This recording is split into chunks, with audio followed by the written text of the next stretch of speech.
Assalamualaikum warahmatullahi wabarakatuh.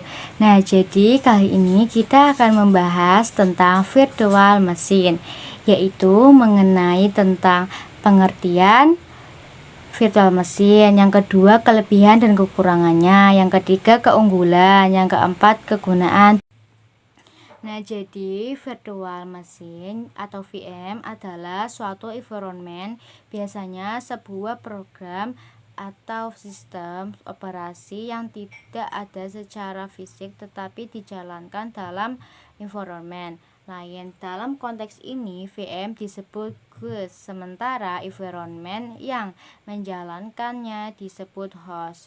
Ide dasar dari virtual machine adalah mengabstraksi perangkat keras dari satu komputer kayak CPU, memori, disk, dan seterusnya ke beberapa environment eksekusi, sehingga menciptakan ilusi bahwa masing-masing environment menjalankan komputernya secara terpisah atau sendiri. Nah, sekarang kita lanjut membahas tentang kelebihan dan kekurangan dari virtual machine. Jadi, virtual machine memiliki beberapa kelebihan, yaitu seperti satu, hal keamanan. VM memiliki perlindungan yang lengkap pada berbagai sistem sumber daya, yaitu dengan meniadakan pembagian sumber daya secara langsung, sehingga tidak ada masalah proteksi dalam VM. Sistem VM adalah kendaraan yang sempurna untuk penelitian dan pengembangan sistem operasi. Dengan VM, jika terdapat suatu perubahan pada satu bagian dari mesin, maka dijamin tidak akan mengubah komponen lainnya. 2. Memungkinkan untuk mendefinikan suatu jaringan dari virtual machine atau VM.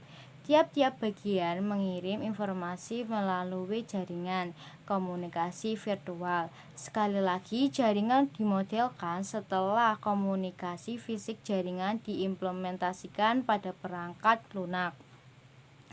Nah, yang ketiga, kita lanjut membahas kekurangan dari virtual machine, yaitu seperti 1. Sistem penyimpanan. Sebagai contoh, kesulitan dalam sistem penyimpanan adalah sebagai berikut.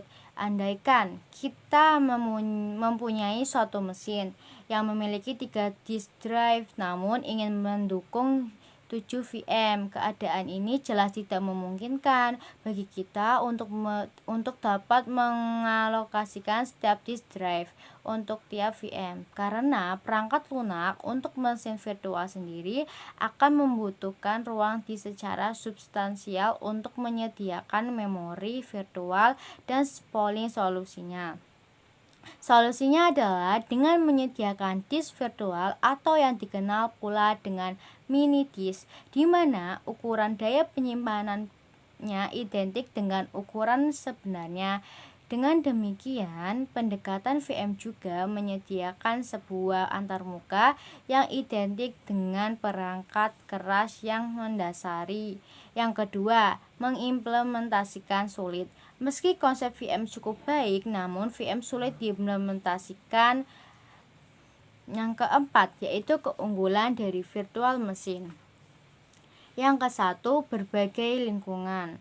Sistem operasi dapat berjalan pada komputer yang sama dalam isolasi antar lingkungan yang kuat.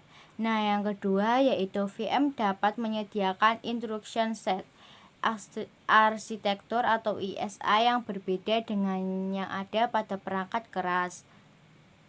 Yang kelima, kegunaan dari virtual machine. Jadi, kegunaan lainnya adalah untuk men-sandbox atau mengisolasi perubahan kode-kode yang masih belum terpercaya dari OS yang belum bisa dipercaya karena masih dalam tahap pengembangan. VM memiliki manfaat lain pada pengembangannya. sistem operasi seperti akses, debugging yang lebih baik, dan report yang lebih cepat.